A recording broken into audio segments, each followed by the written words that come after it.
Like, I'll take my clips out of context just because that's what the algorithm will, like, respond to. That's, like, kind of genius because you see that in politics.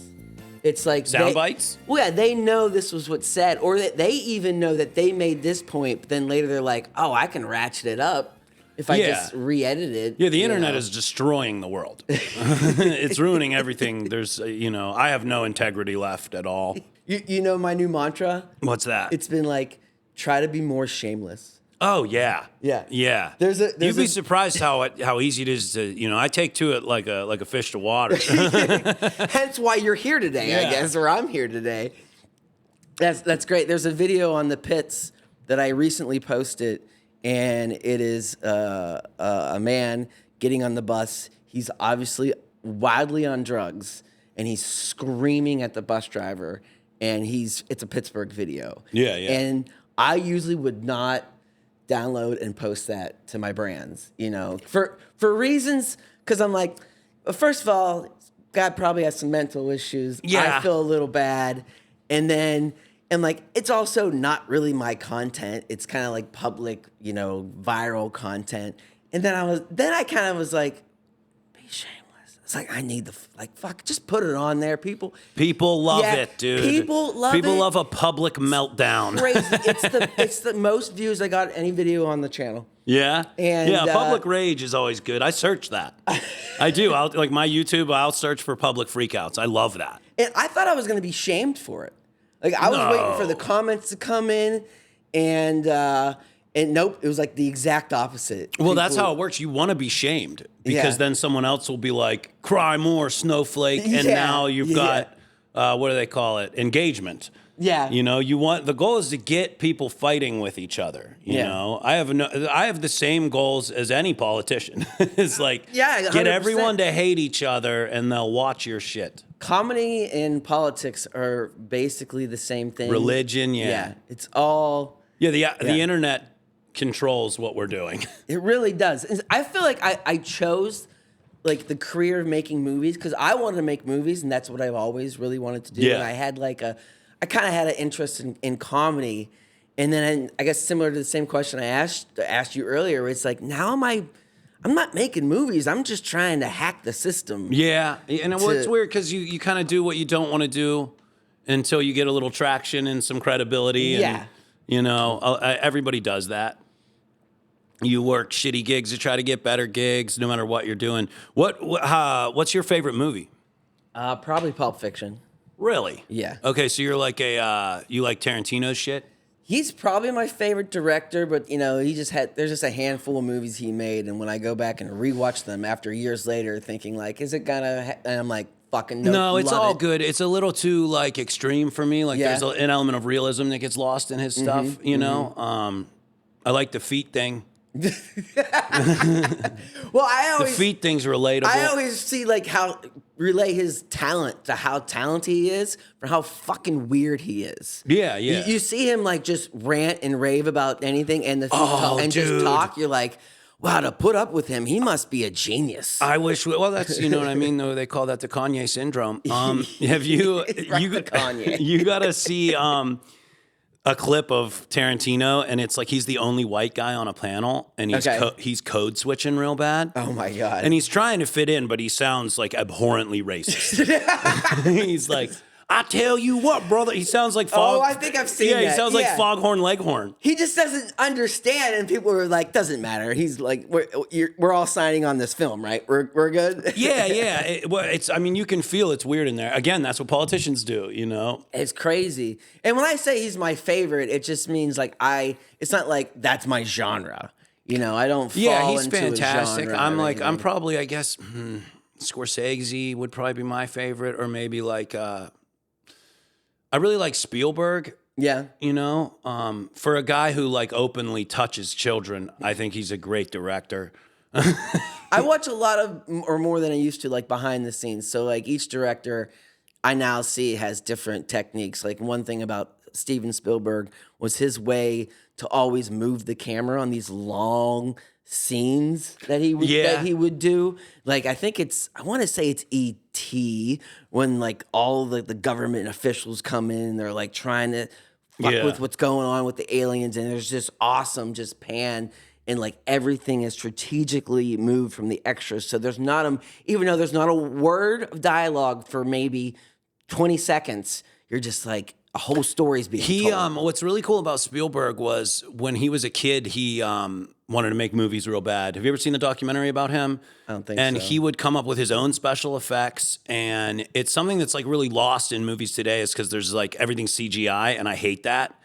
And he kind of early in his career, especially, like, was really good at like the way he made Jaws. Like the shark wouldn't work in the water. It was like a famous thing. So he found so many workarounds, and like he kind of knew how to do that from having zero budget and making these short films. I guess his dad worked on like an Air Force base, so he would make these movies that were like fighter pilot movies, but he was like a 10-year-old kid. Yeah. And he would get in the planes and like kind of aim the camera at the sky from in the plane and like spin the camera so it looked like the plane was doing tricks and stuff. And like then he would take firecrackers and bury them in the dirt and have someone run and then light off the firecrackers so it looked like bullets were hitting the ground. Like he was like really, really just creative and that's where I thought I'd actually be right now. That's kind of where I started. Well, making like, summer blockbusters. Yeah. But I mean, I remember when I started making stuff, like that's the whole process of the movie was not the writing the script and getting the actors, was like the troubleshooting of production. It was like, okay, this guy's got to run from this door to that door, and you think it's so simple. You're like, fuck, we got to have someone like throw a chair and move, and we got to cheat it, and then here's the thing. Your dream is dead. Your dream is dead. Movies aren't it anymore. Unless you want to make Captain America 6 or whatever, there's no such thing as a good film. They quit doing it. It's over. That what is you true. should be doing is filming Jake Paul make fun of people's shoes. That's what people respond to, dude. People like to see Jake Paul make fun of other people's shoes. It's riveting. It's engaging. There's something to it. It's riveting. It's engaging. Yeah, there's a story, but you got to really look for it. You're breaking my heart. There's no such thing as a good movie anymore. They died. What was the last good movie? Probably Superbad. Bridge Over the River Kwai. They haven't made a piece of art since. Everything's gone to hell. I hate everything, man. I'm getting older, and like I'm starting to really embrace it. Yeah. You know? Yeah. Like I'm okay with telling people I hate them. Oh, I'm so bitter. How old do you have to be before you can say you're from a different time? That's a great question. You know what I mean? Like I want to walk into a gas station and steal shit and have people just think I'm confused. Yeah. You know? I think you're close because it's Thank you. Not that you're getting Every old year. and look old. I think that like old is now younger than it used to be because it's really like the before and after the pandemic thing, or before or after when people were just born and hand a fucking tablet immediately. Yeah. That to them you're just like, oh man, I can tell that guy didn't use a phone his whole life. Oh, dude, I get real angry if I have to. I get real angry if I have to scan a QR code.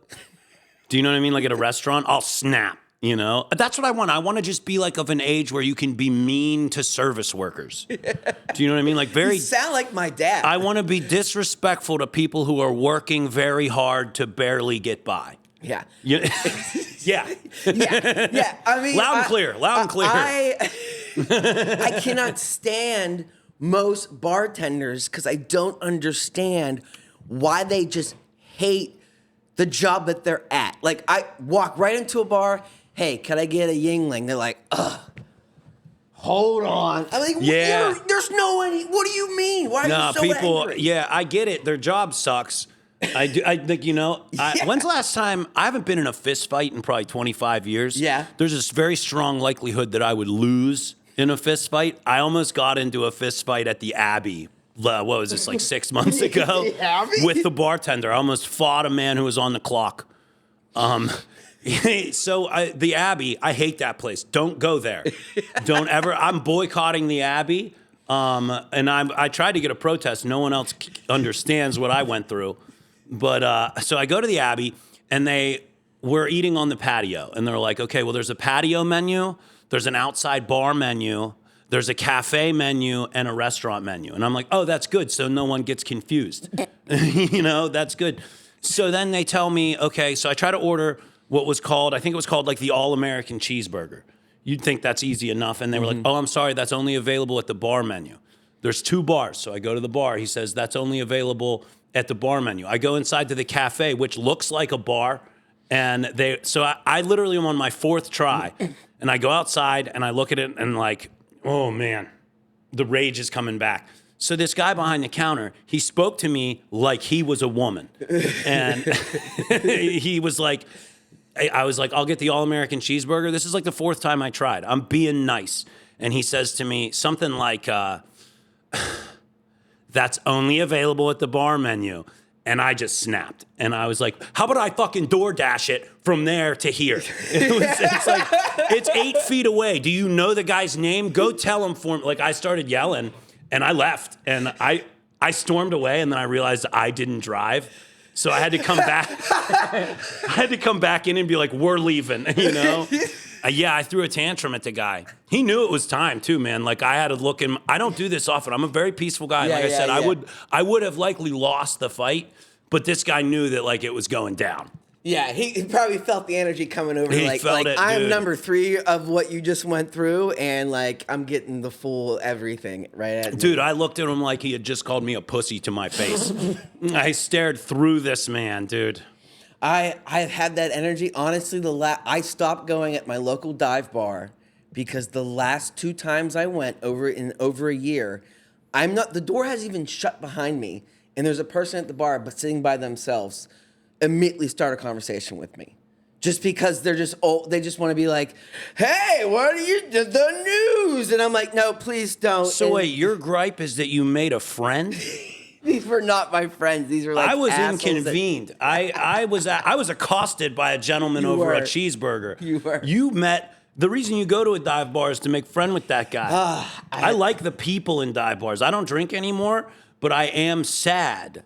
So like I still fit in at a dive bar pretty good. I guess the story is slightly different because I slightly knew these people, and that argument you just said to me was not only the guy's argument at the bar after we kind of got into it. Later. Oh, you brought it up? What? You said, don't fucking talk to me? Well, there was this guy, he always kind of like fucking, he knows like my family, and he always thinks it's an easy, like, he's like this boomer way. He's like, I know your dad. Let's have a conversation, and I'll ask every question about your family. And I was like, I don't want to do this right now. It's the 4th time. And he was just yapping. I didn't even get to sit down, and he was like yapping before I sat down, and I was just on edge. And I just gave him like, dude, I don't want to talk to you right now. I just want to eat. And then he just fucking just kept going. You're way worse than me. Your problem is you were like, I go to a neighborhood watering hole and I run into an old family friend. Oh my God. You know, the worst. Yep. A familiar face who's known me since I was a boy and I just lost it. That's fucking nuts, dude. I didn't know him when I was younger, but this is the second. Yeah. This is the second argument to where now I'm like, shit, I maybe was the wrong one. Still, I'm not. I get what you mean. Sometimes you want to go somewhere where everybody knows your name. Yeah. Cheers. Other times you want to go somewhere where you can lie about who you are. Tell them you're like a 3-time Iraq war veteran who's been divorced, you know. Maybe tell them you work in the adult film industry. You got all the camera gear. Have you ever made a movie? Yeah, I made the first Bigfoot movie with the Pittsburgh dad guy. What? Yeah. I didn't even know that existed, dude. Yeah, they still push it because they made a second one. Harry and the Hendersons remake? You're close. That's kind of cool. How long close. was the feature presentation? How long of a movie was it? It's almost like 2 hours, so it's like an hour. 2 hours? It's a real feature. To be a feature That's an film, epic.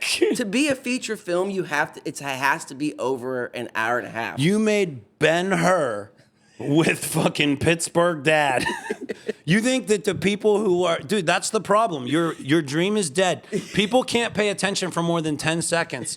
And you think that someone's going to watch 2 hours of Pittsburgh dad. By the 3rd reel, I'm like, I get it. They still, and this was, we shot this was made like almost 10 years ago. Maybe What's not it that rated? far. Does it have a rating? No, it's literally like independently pushed. Rating, I think it might be rated PG-13. It could be rated You would, R. like, yeah, if you had to rate it, you give it an R? Pittsburgh dad. I can't remember. You know what? Is there any nudity? They brief nudity? Full frontal? No, there's no nudity. I don't think there's any. No, there's no nudity. No nudity? No nudity because they did. So is there like a sexy with the sex scenes? You just kept t-shirts on. You see bra. You do see this woman's in the bra now. I'm trying to remember the movie because what's the woman's name? Let's look her up. Oh, I have no idea. Oh God. I have. And honestly, I think what was a bummer is like that I didn't shoot that day. Like, so I think I didn't get to do the shot with her like jumping on him and stuff. So. That's crazy. Yeah. So wait, the sex scene was with Bigfoot or with no, Pittsburgh right? Dad? That would have been Who way played funnier. Who played Bigfoot? Oh, it was some guy in a costume. I don't even remember. Yeah, so, like it was a hired actor that was had to sit in the costume. I gotta watch this film, and I'll tell you this: we're friends. I'm gonna watch it with a critical eye. Oh, you should. I'm gonna watch it with a critical eye. If you watch it with a critical eye, then you're really gonna hate it. There's no softballs here. There's no, like, don't expect it some sort of glowing endorsement. I have 4,500 followers on Instagram, and I will steer them away from the film. I will give you this. I am the cinematographer, though all the leads are in the film. So, like, put that, I wasn't actually directing. Did you have a cameo like Tarantino, like your boy? No, I was too busy to cameo. No, you should have done a cameo and said the N-word like your hero, Tarantino loves to put himself in every movie, say the N-word, lick a toe, and then bounce. Oh my God, it's you gotta respect so crazy how hard he hits the N-word, and then you see like the interview with like Jamie Foxx, like it's crazy like that he goes. I loved it. I loved every second of it. It's insane that he'll go on a national like production, a studio release, and say the N-word. I barely even say it in my house, barely, and that's only if I'm like losing an NBA bet. So, sorry, I was just like, I just thought about my kid for a second, and I didn't know this because they were having this conversation about the pool. When I was younger, like, you could, like, fag was the word that was all said. Hey, yikes. Sorry, dude, I know, I'm yikes, sorry. Yikes, I feel like I could just say it. But, like, the N-word was not heard, and I had a lot of black friends, almost like just nothing but black friends. I think if you say one, you have to say the other right after. Right, nope, because you've opened a window. There's a window. I like to say it hyphenated, and then that's it. If it's hyphenated, I think there's like a loophole. That was actually, Strom Thurmond had that passed. That's a bill. That's a bill. He had that passed years ago. But I guess the kids in high school and elementary school 100% are M-bombing every day, constantly now. I was elementary kids. I was surprised. Like they were talking about, like, oh yeah, all the time, every day, like on the bus, all the time, every day, in the schools. Like just the teachers must. Dude, my be grandpa just not here. even reserved it for when it felt. That's what you want to do it timely. I was shocked. That's crazy. I was shocked. No, I mean, language changes and it comes and goes. The N-bomb, I think, is probably the one that you don't say. You know what I mean? That's the one. Yeah, I've... let's change the subject. Yeah. I was just going to say, let's dive deeper into this. So we've been working together pretty regularly. I didn't know you had kids. You have a kid? Yeah, I have one kid. She is going to be 16 in a couple months. Oh my God! You have a grown kid. Yeah, I have a grown kid. You have a 16-year-old daughter. Yeah, and then So do you just live in a state of full panic? Now I do. The panic has just kind of settled in recently. Yeah, that's alarming, dude. Yeah. I feel like I was killing it. Just like great dad, and now she's had a boyfriend longer than I've had a girlfriend, and now it's like, oh man. Do you like the guy? He's okay. You want me to fucking? No, it's fine. Like me and you want me to throw a scare in on dude? Bump him at a red light? Me and his dad went to high school together, so that's and like so we were weird. We're old. We are fucking old. I'm old. Fucking Our old. kids are dating. That's insane, bro. That has to be a lot, but like, funny. Yeah, I mean that's cool that you're. What a life experience that is. Yeah, that's crazy. It's funny how. So we were texting about doing some content together and all this stuff, and then you came. We had never met in person, and you came to that show, and I was crowd working you. Yeah. Thinking like, oh, I'll go after this stranger here, And then after the show, you're like, we know each other. I was like, oh, hey, man. I had to like say something. Like I tried to make eye contact with you, and I thought you saw me. Now I was a little more trimmed up than usual. But then Pete came over and gave me the pound. I was like, well, Pete recognizes me. And then I was kind of thinking like he probably has the gist that like that's probably Dustin. I was like, I've seen this person, but I didn't make any connection. Okay. I made no connection. Do you ever been told you look like Joseph Gordon-Levitt? Yes. Okay. I yeah. have been like when I was younger. I actually looked way more like him. And You had really the look like a less attractive version of him. So thank you. But you very much look like him, dude. Yeah, you're not a Hollywood heartthrob. You're like you're a Hollywood heart murmur. Yes. Yeah. 100%. Yeah. That's cool though, that. man. That's hilarious. This is how I feel like I've been, meeting people and making friends for the last 20 years. Because the way I got into stand-up and comedy and making videos, this is where I've told this story before, but I wrote like a letter and posted it on Craigslist. And I just said like, I like to do comedy, the whitest kids you know, it's funny, let's make stuff like that. R.I.P. And then Aaron Kleiber messaged me through Craigslist. Crazy. And then he was like, hey, let's meet. And then the only open mic at the time was that we're at Duke Station, which I think is like the Spoonwood Brewery now.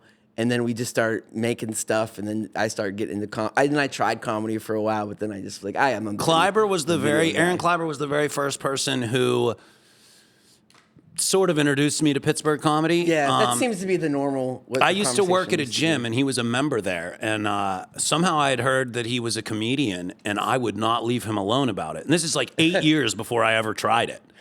And I was like, how do you get started? He was like, just go to an open mic. And I was like, that means what? It meant nothing to me. And then I went to a couple, and then very early on, I had a good friend of mine, a friend of the show, a good friend of mine, Matt Light, who actually had me at the Improv for a thing, which is like, I love that guy. And I went to the Improv and saw Kleiber there, and I was like, hey, I went to an open mic. I tried it. Yeah, you did. And so Kleiber's just one of like the best guys around. So yeah, it's crazy how we started. He's got a new special out. If you happen to be watching this. Finish it and then go watch Aaron Kleiber's new special on YouTube. It's fantastic. To be honest, is a good chance it just pops up to the right because I probably have videos. I have so many videos of him that I've done. We used to do a silly show where he would watch a movie and then I would come and record him and he would try to talk about the movie as fast as he could and then I would like zoom cut it. How voyeuristic.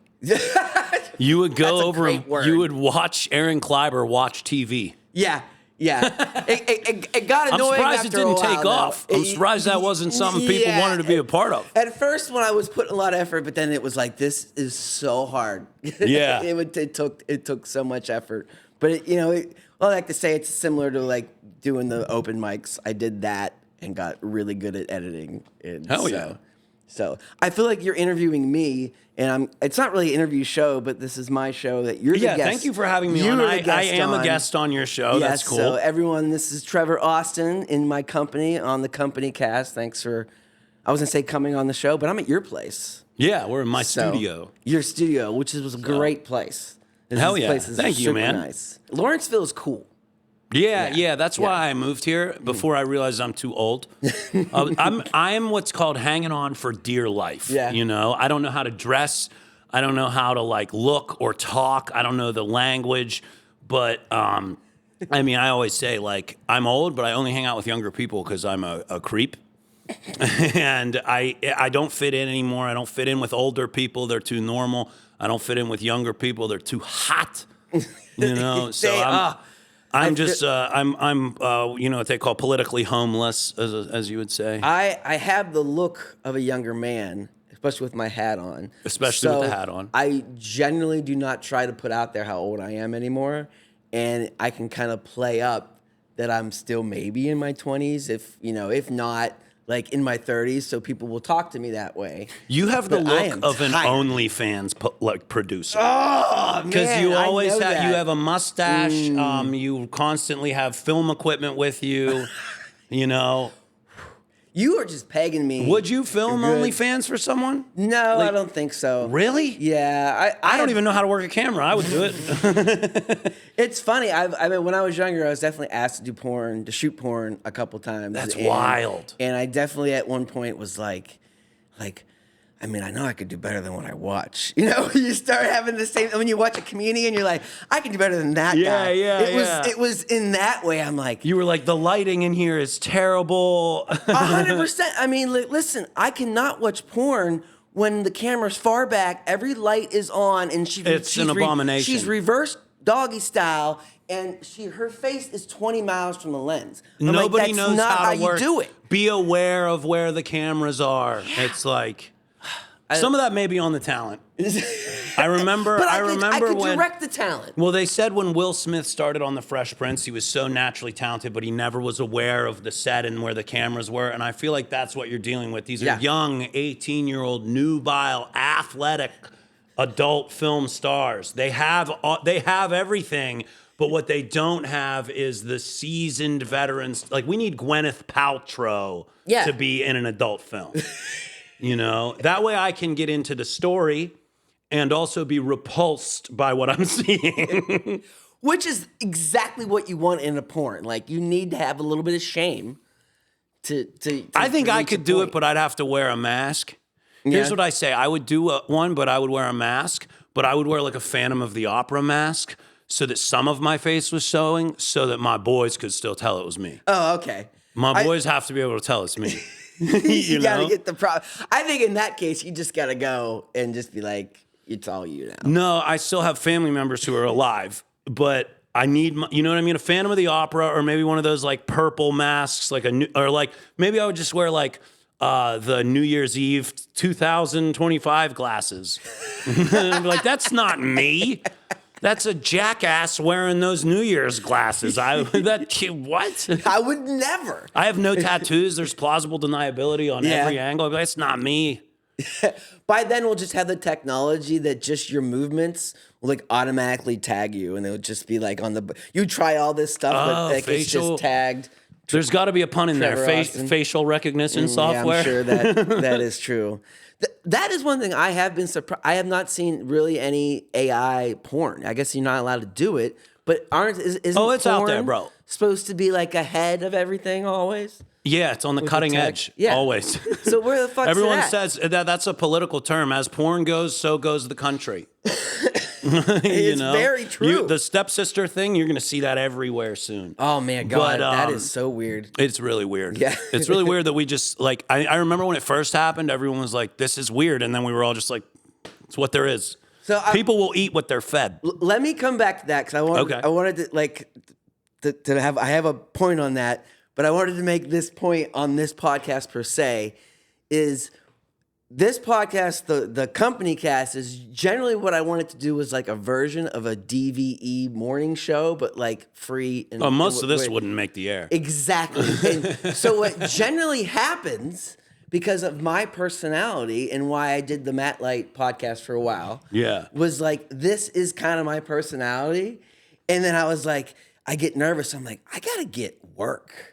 You know, like I can't like always to be like, fuck porn. Like I need to go work with people at KDKA sometimes. That's what I was saying. We need to do two separate shows. We can do my show where it's a little everything goes. Yeah. And then like, so what are your PG questions for me, man? Hit me with them. Well, no, this is why I was shift gears. This is why I actually wanted to come real quick. I wanted to make that point. Then real quick, talk about this one porn thing that I thought was weird.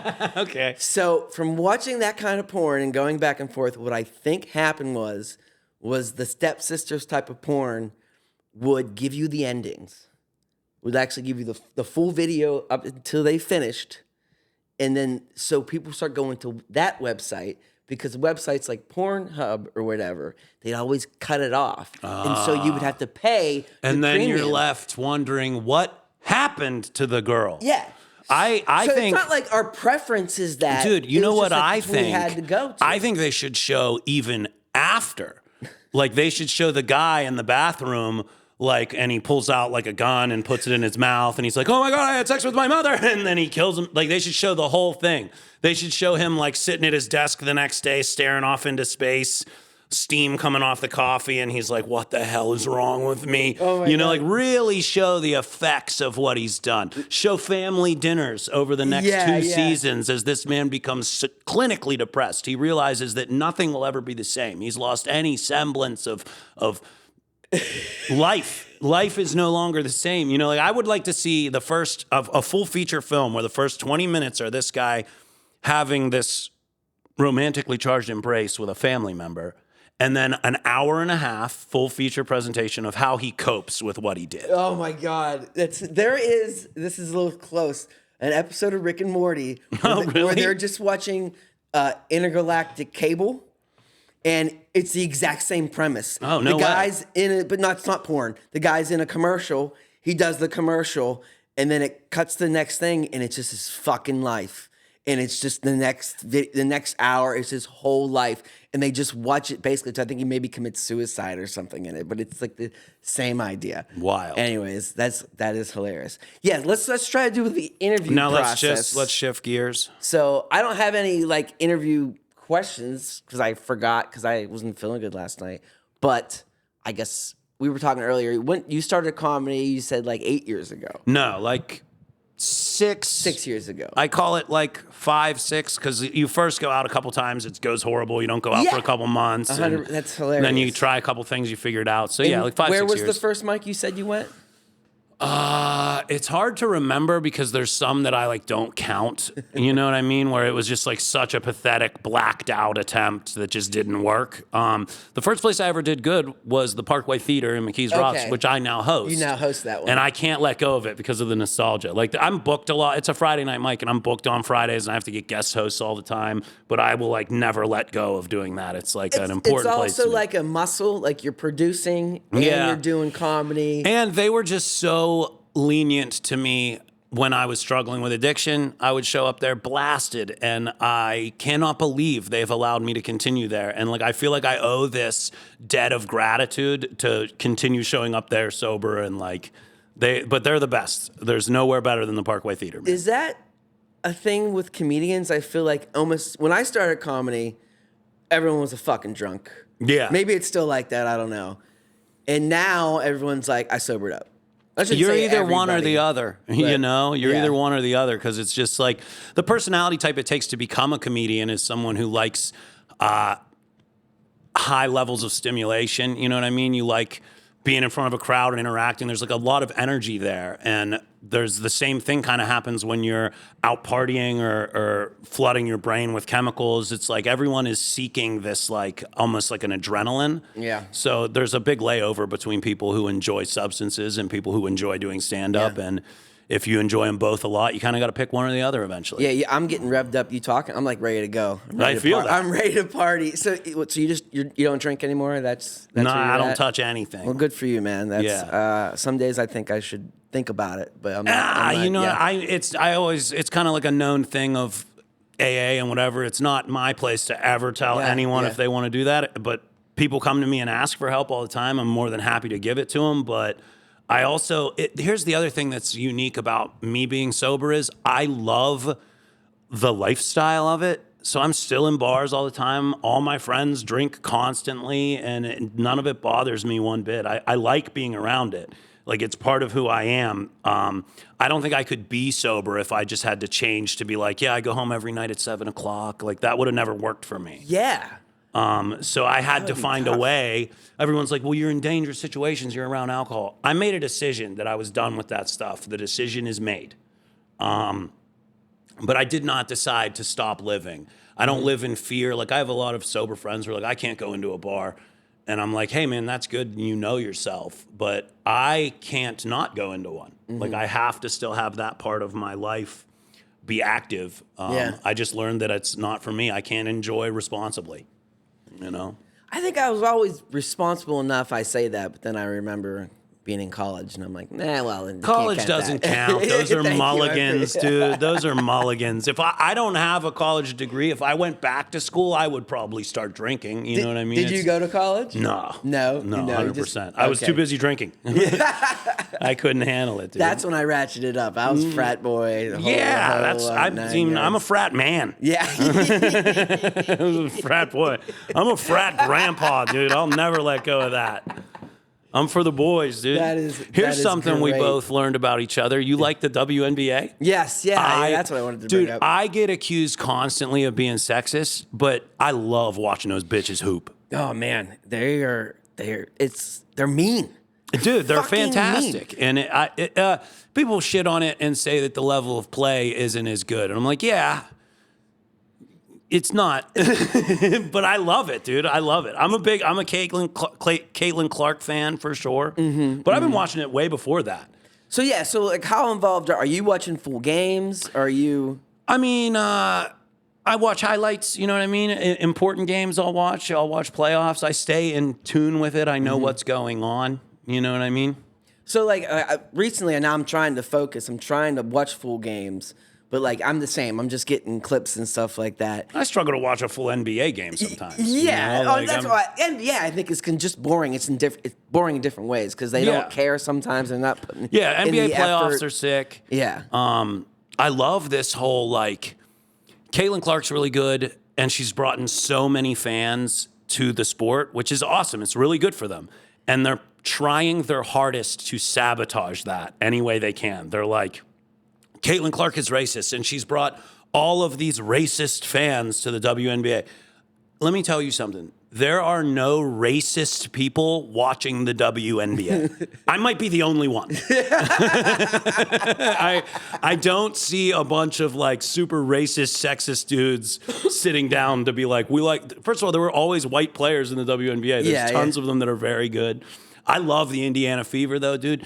They've got the best marketing team, right? Okay, so they have Caitlin Clark, the best player, well, the highest ceiling player in the league, who's going to be the best player of all time probably someday.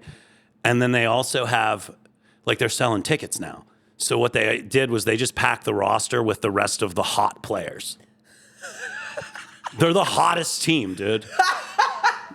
I have noticed, but not subconsciously noticed. Now that I you can't bring look it up, away, I'm like, dude. You're 100%. The Cavender twins? Yeah. Oh, dude, I love the Cavender twins. Have you seen them? They're like Instagram models who also try to play basketball their hardest. And their hardest. They're so smoking hot, dude. I love it. Yeah, it's hilarious. Did you see that Angela Reese is patting me bounds? Caitlin Dark. Angel. Oh my God. She's good, dude, and I love. Dude, let me tell you something, okay? Because you might think that by what I said that I'm not an Angel Reese fan, but I think she's hot. Yeah, I think she's attractive. This is not. I'm not watching it wrong. Okay, I'm not watching it the wrong way. You know what I mean? I feel the same way when I watch NFL football, dude. I'd see Ezekiel Elliott in that half shirt, and I would just be like, God damn. So I'm like showing pictures of DK Metcalf. DK Metcalf. Did you see this guy? Oh my God. DK Metcalf, take me. I want DK Metcalf to carry me through the door like a newlywed, dude. It feels so safe. But Angel Reese, dude, I would climb her like a tree. She's what, 6'4"? She's got to be, because I think it's half the time we think she's playing with herself, just playing with the ball. I would love to watch her play with herself. You brought it up. This is so bad. We were like, let's shift to some more PG interview questions. Well, that's why I kind of made the point where, like, it's going to be off the rails. It's already going to be off the rails. Yeah. Also, what we're doing is we're elevating women's voices. We're lifting the platform that is female sports, you know? Yeah. And, but yeah, Angel Reese is a beast. People try to compare him to, like, Larry Bird and Magic Johnson. That's not fair. It's they play different positions, you know, and she's a tree down there. And she's getting better like every game because she's not really an offensive player. You know what I mean? And when she learns that, she's going to be an asset to any team. And it is like what we were talking about earlier about the media thing is like, I think most people know it's not Caitlin Clark and Angela. It's not 1 versus 2. Like the skill set is obviously drastic. But that's not as cool to troll. And they were in the same draft class. But like, it's really weird that this element of like racism has been brought into it because there's always been Sue Bird, Sabrina Ionescu. There's other white players who have been absolute superstars and featured throughout the league's history. It's just very strange that like they've decided to make that an element. It's not. I almost think it's on purpose a little bit because they know that's garnering views, that's garnering engagement. Yeah, it does. It does. It's gonna backfire. Yeah. You know. Yeah, I know. When I think there's gonna be a time where she really like pulls away, where it's just gonna be, which I think will be good because I think, like you just said, the rest of the women will start being like, how can I up my game, and then the whole league will get better. Here's something. I think Brittany Griner should fight Jake Paul. I think that, because if you want to bring eyes to the sport and there's a racial element there, people will watch. I'm just saying. God. Also, she might take him, dude. She's like 6'8", built like a, she's handsome, and so that's good marketing. She got chiseled jawline. Years ago, I would say things like that would never happen. Like that would that sounds awesome and be crazy and it would be watchable. She would get housed. She'd get worked. But like a version of that, I feel like could happen. Yeah, they should do it. Yeah, they should 100% do it. I think women's basketball should be just like ice hockey. There should be fighting, and it should be 5 minutes. Well, we're getting close. I guess that last clip, they were like, I think there was like 3 ejections in the game. With 3 people got tossed. Yeah, I think you go home, little lady. It's your bedtime. You're fussy. You must be hungry, little girl. I don't watch now I'm doing it on purpose. I'm having fun. I love women's basketball. I respect women. I would vote for a woman if she was conservative. We'll cut that out. But I would shatter the glass ceiling, dude. Yeah, shatter that glass ceiling. I would grab a woman by the throat and whip her through that glass ceiling so hard, dude. So progressive. I'm progressive as shit, dude. People don't get it. Fuck. People don't. I'm accidentally progressive as shit, dude. No, I'm fucking around. I'm doing it on purpose. Oh, that's you know what I mean? Let's everybody just calm down. But I do love women's hoops, and I'm very excited for the future of it. And I also think they should be allowed to fight. There have been fights in multiple games. Yeah. I don't watch enough NBA to compare, but is it more aggressive and more fouls? Or that's what the media is showing me. I would say it's about the exact same, except that not even close at all. Yeah, like, these are like, well, the game is, I don't know. I guess you're right. There is like a level of contentiousness right now in the WNBA that is like equal in a way. Like they're playing hard. When you watch a Caitlin Clark you're letting them play. Like when you watch a Caitlin Clark game, which is the only game anyone would ever watch, there's this element of like, we're not going to let her put up 30 on us. And they're rough with her. And it is like must see TV to some extent. But also, like, I'm watching the NBA Finals right now, and like the level of aggression and how heated it gets is, diving for loose balls. It's just different. It's different. I know. That's what I'm trying to point out. Like, it's different. And I'm like, am I watching this weird? And then I watch the NBA. I'm like, I think it's just they're just bigger, and you got to like move different. But they're still trying to kind of hurt each other if they can get a chance. Here's the question: is Caitlin Clark on the Mount Rushmore of white American basketball players? Because there haven't been a ton recently, and you can only pick them after like the change happened. You don't want to pick like Bob Cousy. Like in recent history basketball, and you can't pick Nikola Jokic and you can't pick Luka Doncic because they're not American guys. So like of American white players, you got Larry Bird. You got John Stockton. That's my guy. I grew up loving John Stockton, dude. He's the man. He's very anti-vax, which is hilarious. And then like, who else do you put in there? I know I'm forgetting some, but like, do you put Caitlin Clark on the Mount Rushmore?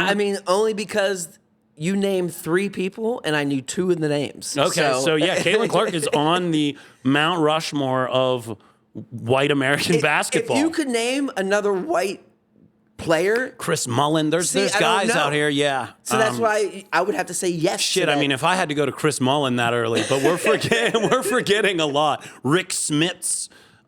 There's guys we're forgetting for sure. If you TJ McConnell, he's from here. He's playing in the finals right now. He's from here. TJ McConnell's on it with Caitlin Clark, both Indiana right now. None of these guys are in Space Jams, so that's kind of like my limit of knowledge. I put Charles Barkley on the white American Mount Rushmore. I identify with that guy, man. Yes, that is. Yeah. Did you ever know that story about him? Charles Barkley got pulled over. He was trying to run for governor of, I want to say, like Alabama or some political office in Alabama. I think he's from there. He went to Auburn. Yeah. So he was.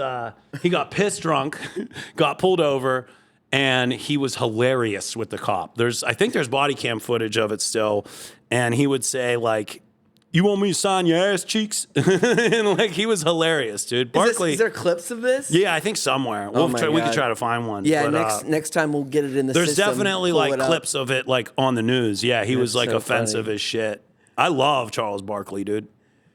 Yeah, he's one of those guys. If you see him, if I'm scrolling through, I'm like, what you gotta say?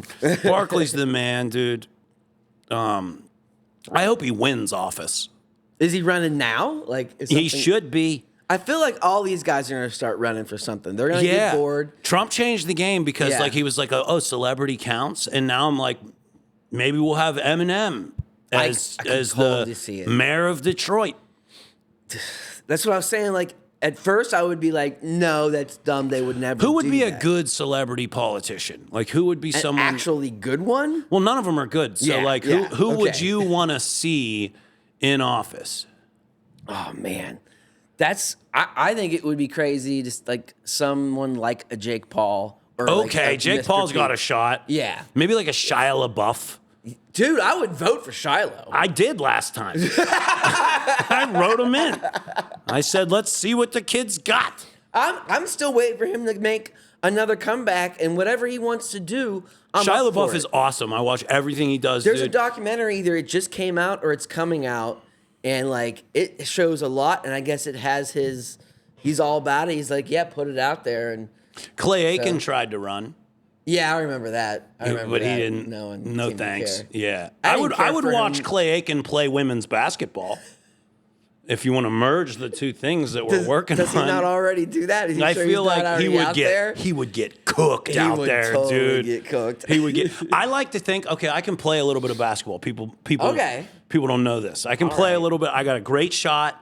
As I get older, my knees don't really hold up on the defensive side of the ball, so I would probably be a utility guy you put in right before the end of the half, set 3 screens, I'll come swinging around the corner, and I will not. You get me open, I'm knocking it down. So I like to think that I like to think I'd be a 20-10 guy a night in the WNBA, but I would turn down a contract because I could not stand the humiliation. If I was just out there getting like stuffed, grinders in my face, talking shit, I couldn't take it. You know what I think about this, dude? Because there is an alarming trend of transphobia in this country that I find disconcerting. I have friends of all communities, and I mean that. And I try to stay out of some of this stuff because I don't believe it's my place to speak on it. But there's one person in the whole transgender argument and narrative in this country that I think their role gets overlooked, and that's LeBron James.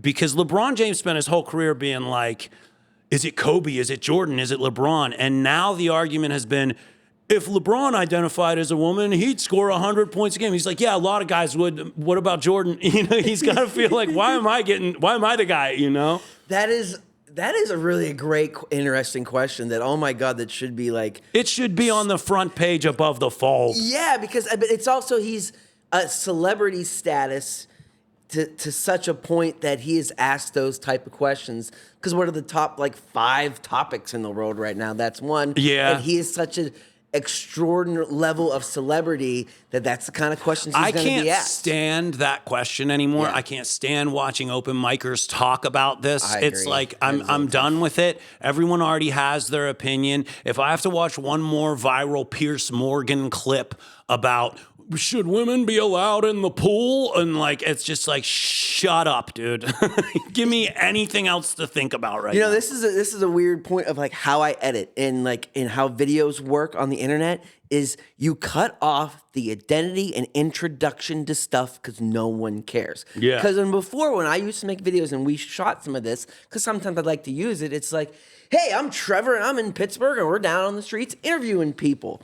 And that was a typical thing of how TV and shows would work. But now we're so quick to go I want the fucking content. So when I'm at an open mic, any type of showcase or any type, and someone comes up and they only have 5 minutes, and the first minute is spent on where they're from, their identity, what they do for a living, I'm just I'm already out of there. Yeah. Come in with a fucking joke. Yeah. Like, I don't get that. I get it because it is tough sometimes. Like for my personality, if I just open with some of the stuff I like to talk about, they're going to be like, this guy's unwell. So I like to start with like, here's a little bit about me. I'm harmless. I'm not here to hurt anyone. Also, here's some hurtful things, you know? So like, I like that. Okay. I try to ease them into it a little bit, which is why it's nicer to do like a longer set if you have 20 minutes, because you can burn some time letting them like get acclimated to your personality and have an idea of your sense of humor and where you're actually going with some of these thoughts, you know? There's this like feeling of anxiety of like now watching comedy for so many years is like, I have that feeling where I know you're not going to take me on a ride and I just shut off immediately. So within like 10 seconds of a comic on stage doing something, I have that sense. It's like, oh, you have no idea where you're driving me.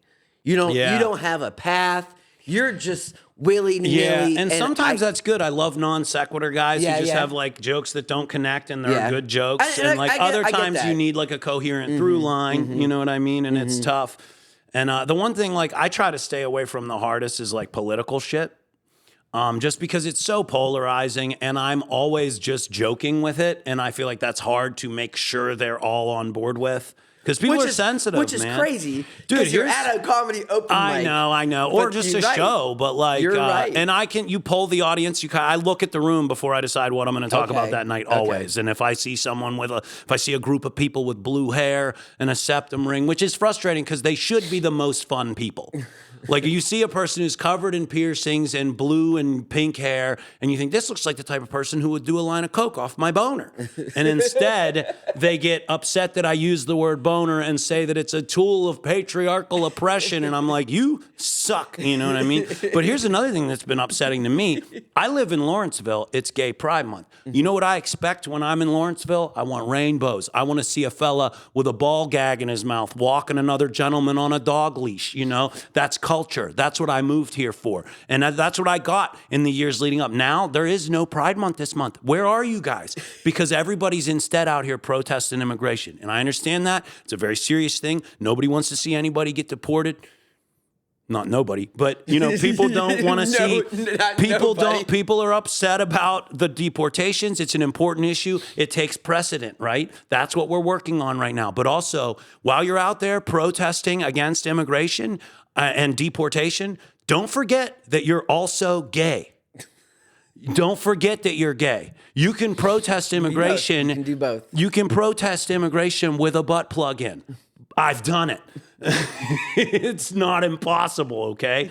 So what I would like to see is, you know what I mean? What is it? What day is it? I don't look at the calendar a lot in my line of work. It's Wednesday the 18th. It's the 18th. I haven't seen a public display of homosexual affection yet. You got 12 days. Get out there, boys. Get out there. Make it happen. Get out there, do a little dance. Make a little love. Block up traffic with a sexual act. Yeah. Thank you. Yeah. I don't like to be political, but that is something I'm taking a hard line on. I have not seen enough gay shit. I went into Target the other day. Where's the trans underpants for the children? That's why I go to Target in June. I want to see children with taping their dicks down. That's important to the movement, you know? It's incredible that they only kept that for a year. I can't believe that they only did that 1 year. They need to bring it back and louder. I want children mannequins where you can see the ball bag taped underneath, because then I know where Target stands on this. And you got to know how to put it on. I tried going to Walmart. I said, I'm done with Target. Nobody in here is gay. Nobody's in there. And I can tell. We can tell. They talk about Gay Visibility Day. You don't need that day. We can tell. We can see it from a mile away. We try not to stare because that's rude, but we know that you're gay and we need you to be gayer. You know what I mean? It's like I feel like I'm living in Mississippi in 1951. I haven't seen I'll get off my soapbox now. You're so progressive, and I appreciate that. It's not about progressive. I had no end to that sentence. I'm trying to do a fake rant, and I'm like, I'm running out of words. I'm running out of words. That's cool. That's where we'll cut it, and they'll never know. They'll never know. But we do need more gay shit. More gay shit. You know, like, because a lot of the pro leagues, they usually wear rainbow colored uniforms. They look like Joseph in the Technicolor coat from the Bible. But I don't see any. I've hardly seen a rainbow. I've hardly seen a rainbow. And it's been raining. It's been raining a lot. It's been raining. Pittsburgh. I would like to see the rainbow. I would like to see. I would like to see Pete Buttigieg statues assembled, 18 feet tall. I like Pete.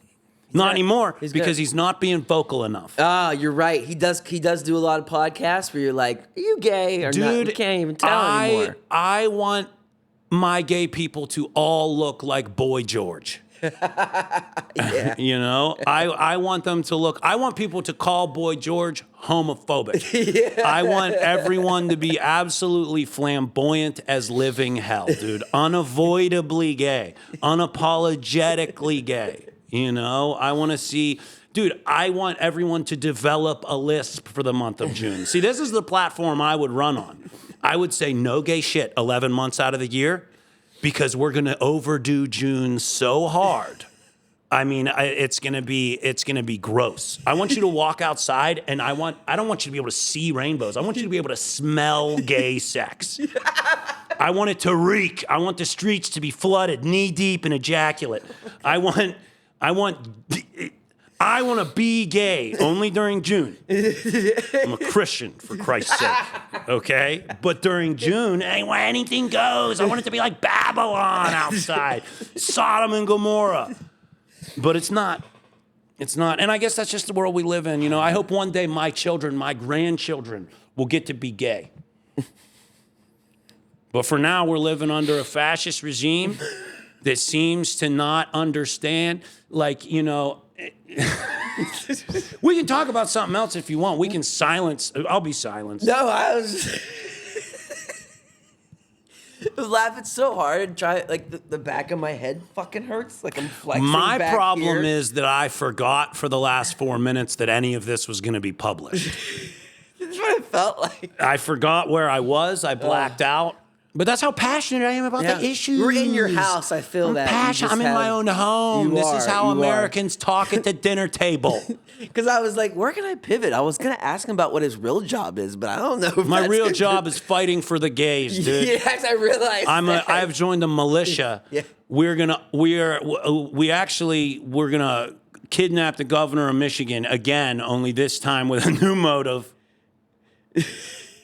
We can do more questions, though, yeah. No, it's fine. People know where I stand. Yeah, Jesus Christ. People know where I stand because my ass hurts so bad I can't sit. That's how pro I am. You're so pro.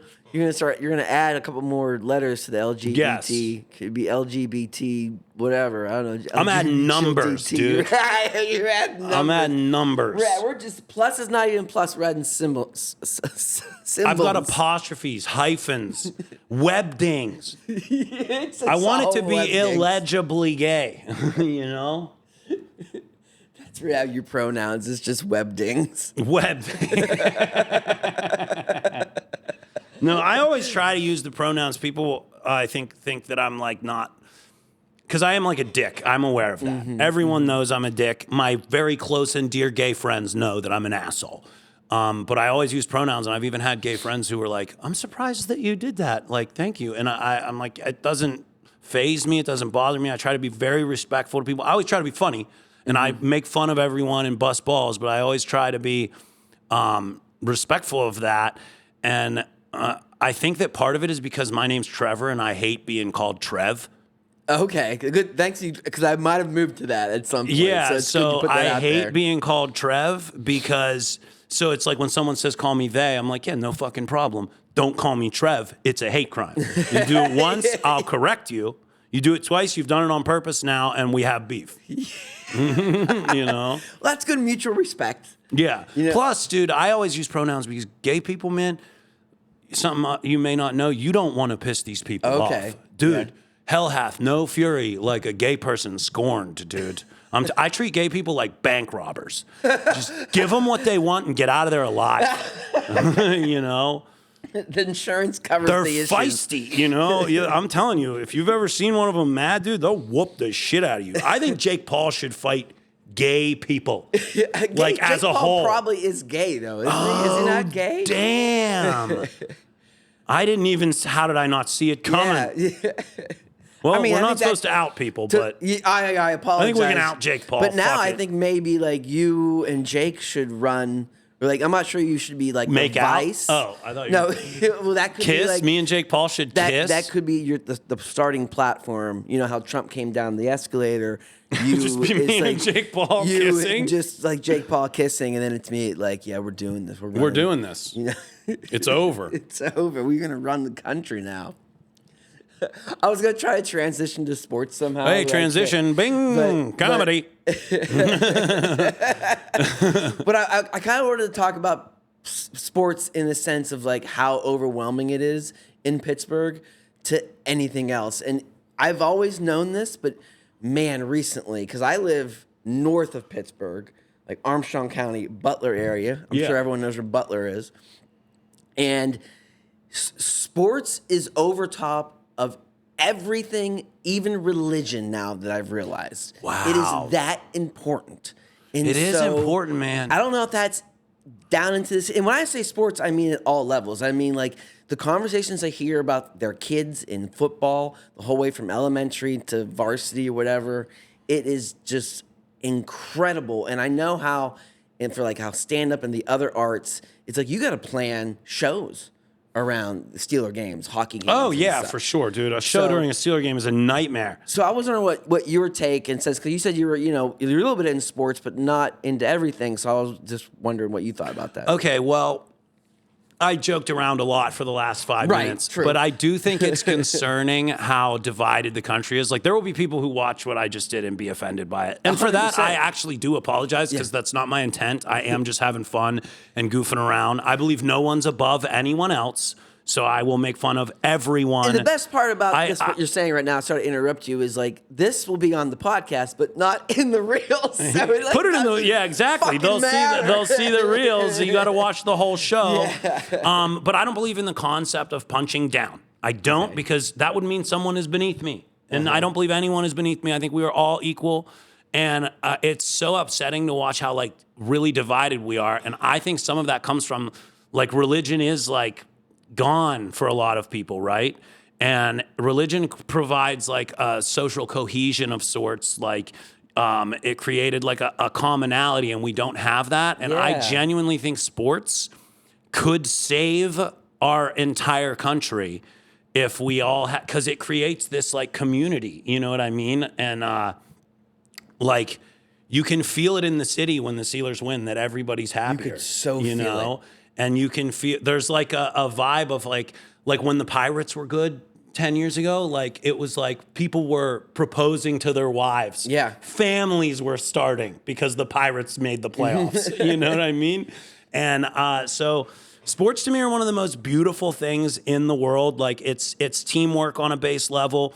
Almost like like usually it transcends a lot of things like racism, like nobody's racist when you're in game 7 of the finals and there happens to be a guy of a different color wide open in the corner. You pass it to him. Like it transcends all this stuff. It brings us together. Sports are, they've been a huge part of my life. And also like, they're mind numbing. Like you can watch the news for 8 hours and want to rip your hair out. And then you switch over to an important like Monday night football game and it all just washes off of you, So I think sports are important and they should be elevated to a higher platform. And I think if I was president, I would make it mandatory. I would make it everybody must play, everybody must watch, everybody must talk about it at work, I feel like it is mandatory, and I just don't know what's going to happen in the future. I think everything is going to be just kind of together. It will not be uncommon for the pipeline to be you win the Super Bowl, you get MVP, and then you run for senator, and then you're the president. Aaron Rodgers almost ran for vice president. Do you know that? I believe that, yeah. Yeah, RFK and Aaron Rodgers are close friends. Yeah. They're like boys, anti-vax fellas, of course, you know what I mean? Of course. They're hanging out right now. They're hanging out, dude. RFK's in town. Yeah, he's in town. RFK is down at the complex. He's probably running routes. You know, like Metcalf, take a breather. Bobby, you're in. Dude, he's jacked though. He's jacked. Dude. DK Metcalf, and then the next best body on the Steelers would be RFK. He's shredded. Could you see them standing but next there to is each like other? there are other examples of guys who have gone into politics from sports, and I don't know why they're kind of drifting from my mind. Who do you think the most athletic president has been? They say it was Gerald Ford. He played college football. Oh, Bush had a pretty good throw. Bush had a cannon, That dude. was awesome. Bush. That's what they should have done. They should have had Bush just firing baseballs at Iraq. I think I had a fucking tweet about, listen, I'm sick of the debates. Go out to the mound.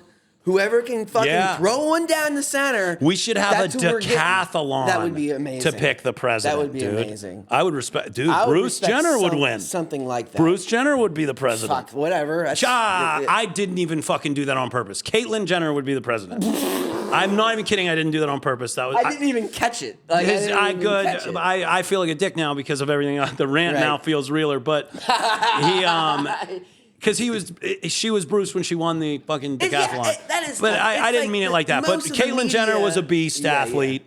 By the way, I think she is, like, she's dabbled in it. I do not think it's going to go away. I could see her coming and trying to run. She'll win something somewhere. She got to start smaller. She tried to win the governor of California. Yeah. A la Arnold. Arnold pulled it off. But the governor. Trump's really good at golf. That pisses people off. Because you would think he's not good. Yeah. You know what I mean? My buddy has a bit about it, but like he's like annoyingly good at golf. Right. You know, he's getting older too. Bush was good at golf, good enough. The best clip, and I talk about this of golf, and I remember from George Bush is when he's doing that interview. I think it's like about 9/11. I'm not even sure. And he's like, "We done with questions? All right, now watch this drive." Oh, it's the best. He said something like, "We will make sure we eradicate all the evildoers." And like it was like he was talking about bombing a country, talking shit. And then he was like, "Watch me bomb this drive," and that is a great.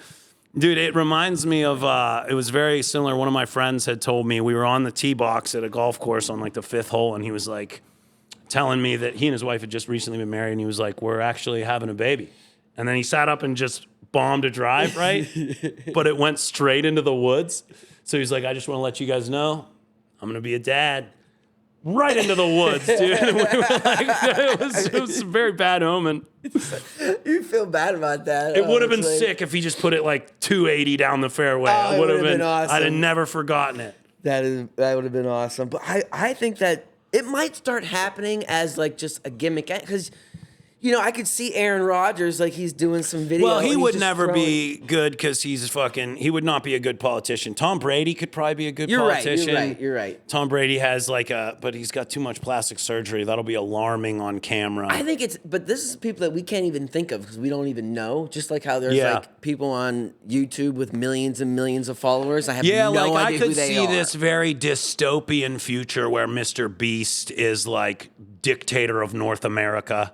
Yeah, you know, I could see he's like gonna own like a whole island and then control half the moon. Like that kind of. I think Mr. Beast is at a level like he's gonna have a sector of a planet. Yeah, he's at that level. I don't believe in space. I think I've heard you say this. Yeah, before. I'm a big no space guy. Oh my God, this is. Okay, so if you got offended by anything I said, just know I'm an idiot and I'm having fun always. But also, I mean it. I don't believe in space, dude. I totally believe we live in a glass dome. Oh man, I should have you on the other podcast where it was the Smart House, where I'm all about talking about like science. I'll come in there like a wrecking ball, dude. 100%. I'll come in wearing a thong like Miley Cyrus on a giant wrecking ball and be like, "You think space is real? That's probably because you're gay." But no, I believe that space exists, but I believe that we don't know as much about it as we claim to. Well, we definitely don't know a lot about it, but I always learned some stuff crazy recently. We don't even know what's in the ocean. I know, but we do somehow could see almost the Big Bang. We could see it. Big Bang, We could dude. see it. No way, dude. You really think 6,000 years ago when this universe was created that there was a Big Bang? I try to say this concept, which just blows people's mind. If only the solar system existed, you'd have to let a lot of crazy things let go in your mind. And the solar system only existed for 8 minutes, which is how long light travels from the sun to the earth. Sounds like a guess. So we look at the sun is 8 minutes old when we see it. Okay. But if the whole universe, saying just our solar system, was just 8 minutes old and we were able to survive on the earth, when you looked into the sky, it wouldn't be like the sun was right there. The whole sky would be the sun. Because light takes to travel. I know it blows people's mind. That sounds like a Soundgarden video. Because when you look, you look into the past. And so 8 minutes ago, looking in any direction is in the past. And 8 minutes ago, the only thing that existed was the sun. So no matter which way you would look, you would only see the sun. These are like Zeppelin lyrics. I'm so lost. It's a tough concept. It is a tough concept, Yeah. dude. I'm such a simple person that I embrace my own like stupidity of like. That's why it's just easier for me to grasp. Right. Like, nah, but none of this is real. you can at least grasp that like light it's a speed, and then so that means that when you look at the sun now, it's from 8 minutes ago. Can you grasp that part? So what I'm looking at the sun, that's from 8 minutes ago. Yeah. That's how long it takes the light to get here. Whatever you say, science guy, dude. Because I'm looking at it right now. Yeah, right. You know, it is way too. It's like it's above my pay grade to the maximum. Those are the kind of subjects I try to talk about on the podcast. That's I haven't interesting, done for a long dude. time I can't grasp it. Yeah. Like it's so far beyond me. Yeah, well, that's what you got to have these little ideas, and you kind of build onto it, and then you can. Start I've always talking about said this, crazy dude. Shit.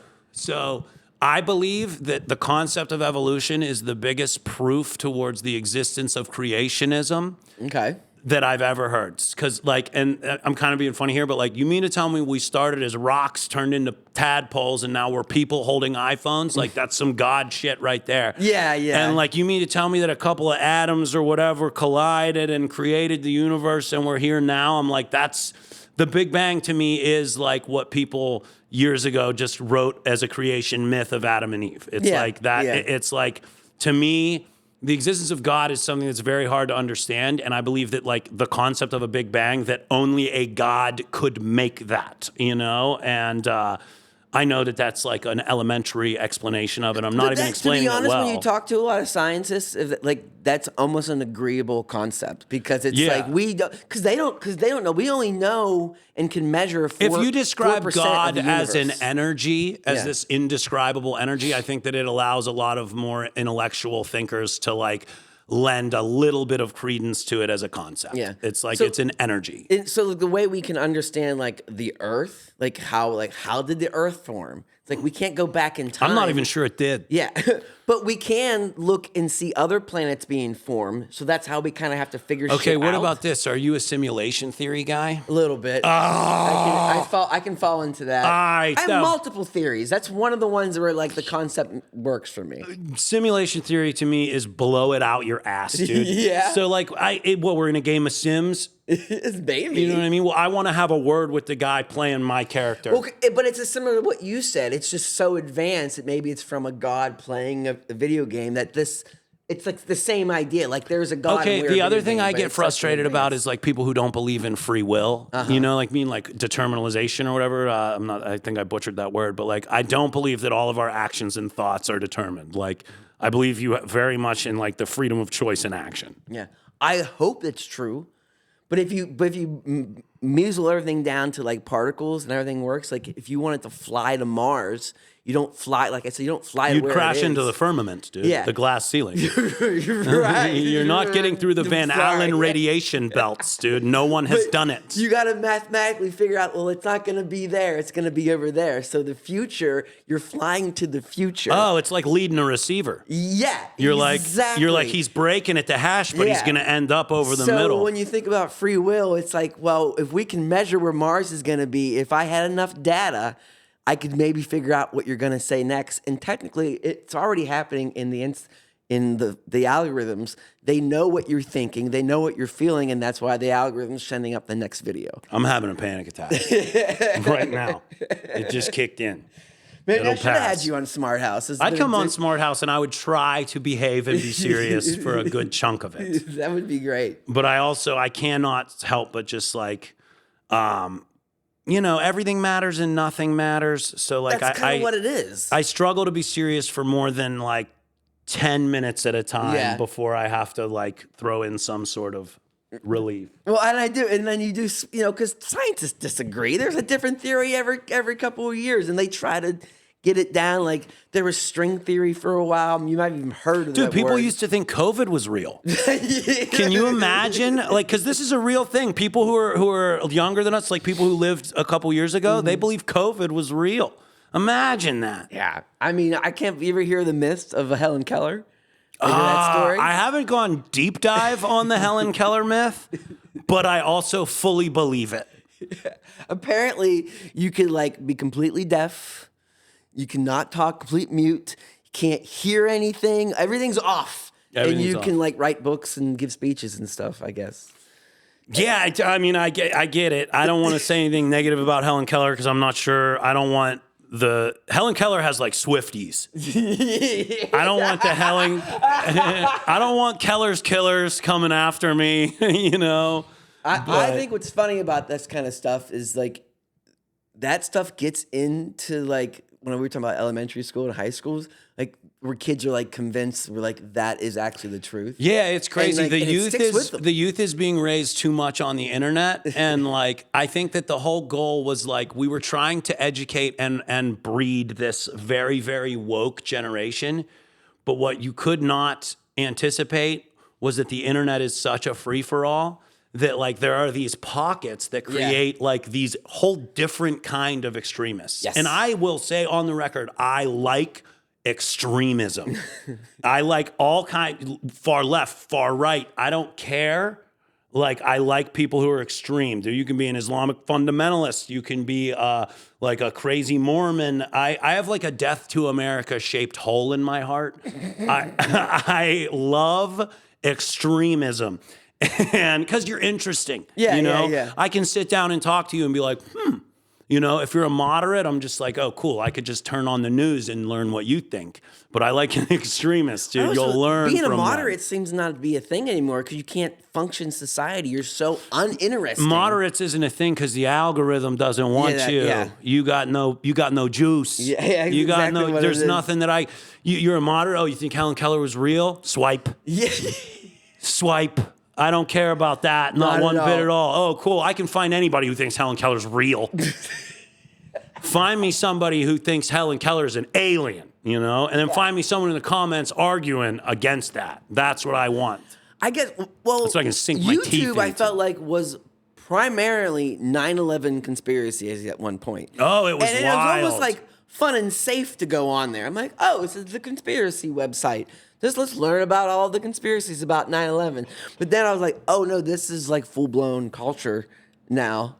Yeah, it's crazy. All conspiracy, and then they tried to limit it, and I always say that's bad. Like YouTube has banned a lot of conspiracy content.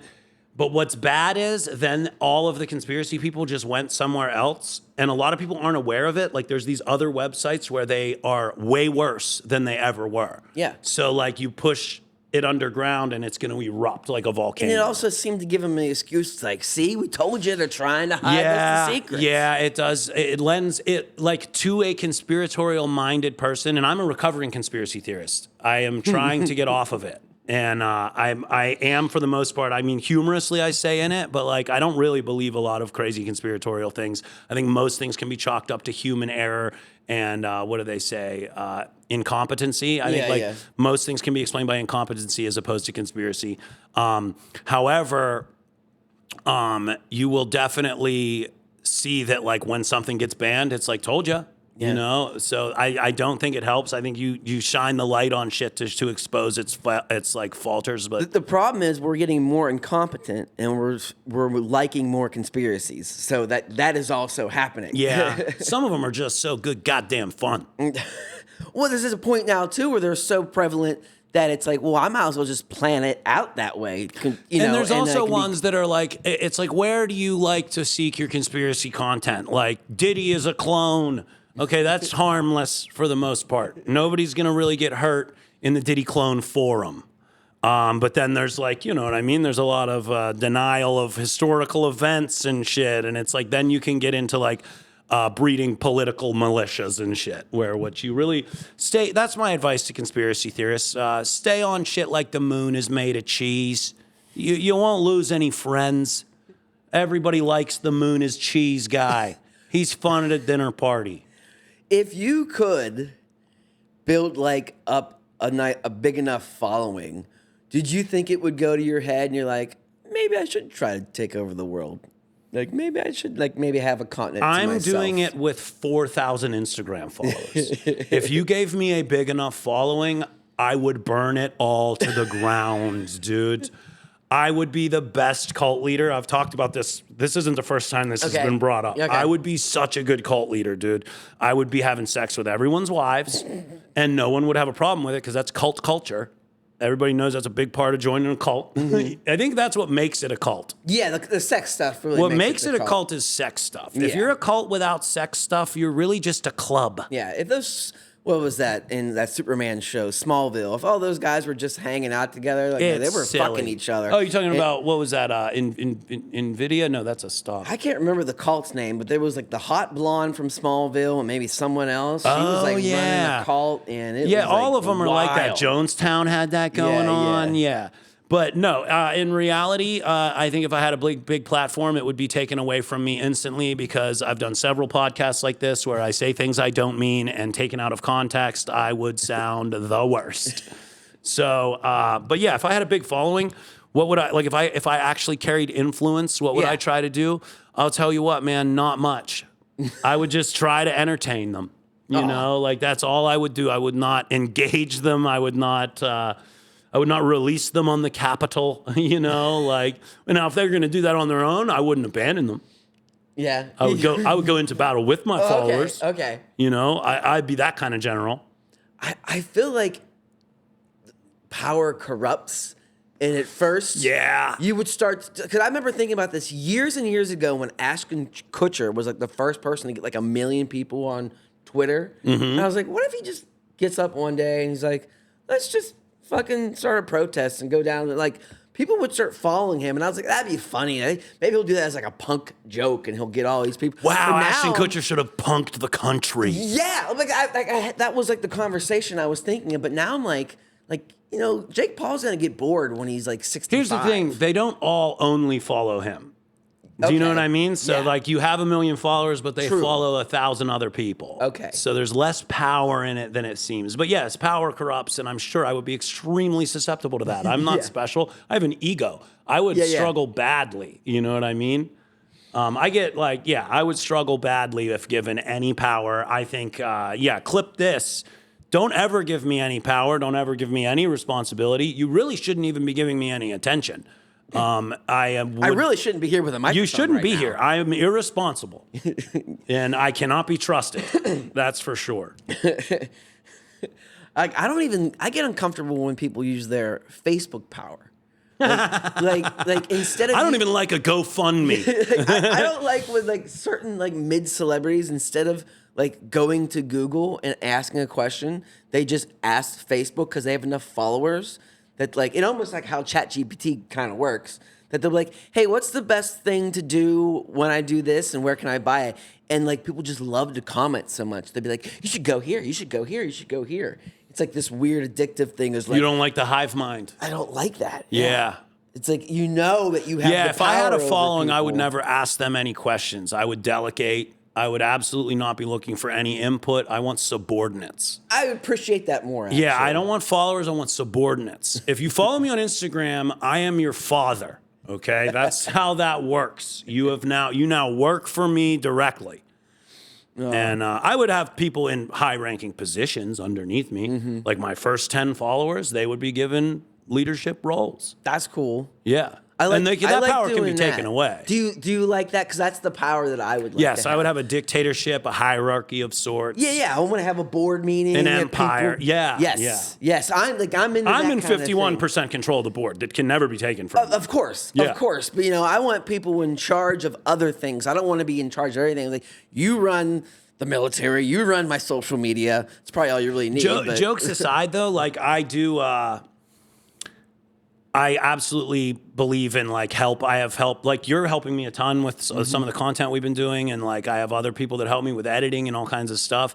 My 5-6 best comedy friends, they give me ideas constantly and don't get anywhere near enough credit. There's probably been 10 things I've said on this podcast that I've like riffed about in conversation with my friends. So like, how you do it. I very much believe in helping others, lifting others. I have some friends who are like really adamant about like, no, this is all my content that is fully from me. And I'm like, I work with everybody. I give stuff to other people too. You know what I mean? Like, I believe in, the rising tides raise all boats theory, Well, we've been talking for an hour and 26 minutes, which I think might be the longest I've ever done a podcast. Oh, really? One of my podcasts, at least. Usually, we got carried away a couple times. We got carried away. I do have to go buy this car. That's what I said. You got to buy a car. Usually, I easily hit 50 minutes, and I'm like, I'm out of breath. But we kept going, and I've definitely done less. So we can wrap this up. You got any plugs or anything you want to put out there? Man, just follow me on Instagram. That's it. Follow me on Instagram, Trevor Austin Comedy. Follow the Pits. We're going to be doing a bunch of cool stuff coming up. We have some really fun stuff we're bringing towards you. So, yeah, follow me on Instagram. Subscribe to my YouTube. Do all that stuff. That really helps me out a ton. And I'm looking forward to coming back and doing this again, dude. Yeah, guys, this has been the Company Cast, and thanks for listening. Thanks for watching.